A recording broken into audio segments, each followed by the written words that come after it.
তুই প্রতিদিন রাস্তায় নামাজ পড়স না, আজকে এই ময়লা পানি দিয়ে তোর কাপড় চোপড় নষ্ট করে দিস। তুই আর এলাকায় নামাজ পড়তে পারবি না, পর দেখি কয়দিন নামাজ পড়তে পারস।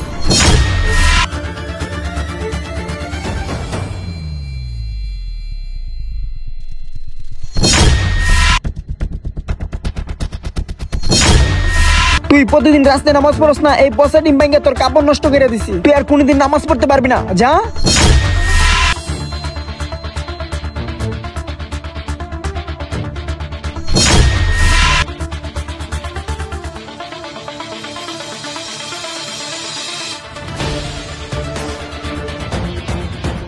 কি রে, যে মানুষটা আমার প্রত্যেকদিন নামাজে বিরক্ত করতো আজকে আমার নামাজে বিরক্ত করলো না, বিষয়টা দেখতে হচ্ছে তো।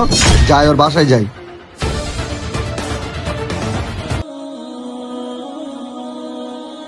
আরে, যে মানুষটা আমার প্রত্যেকদিন নামাজের মধ্যে বিরক্ত করতো সেই মানুষটা আজকে নিজেই নামাজ পড়তেছে, বিষয়টা দেখতে হচ্ছে তো।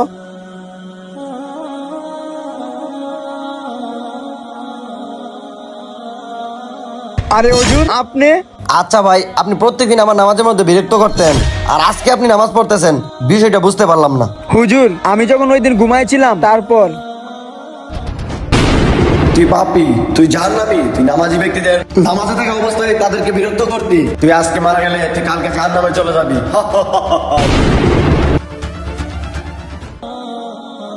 বুঝতে পারছেন হুজুর?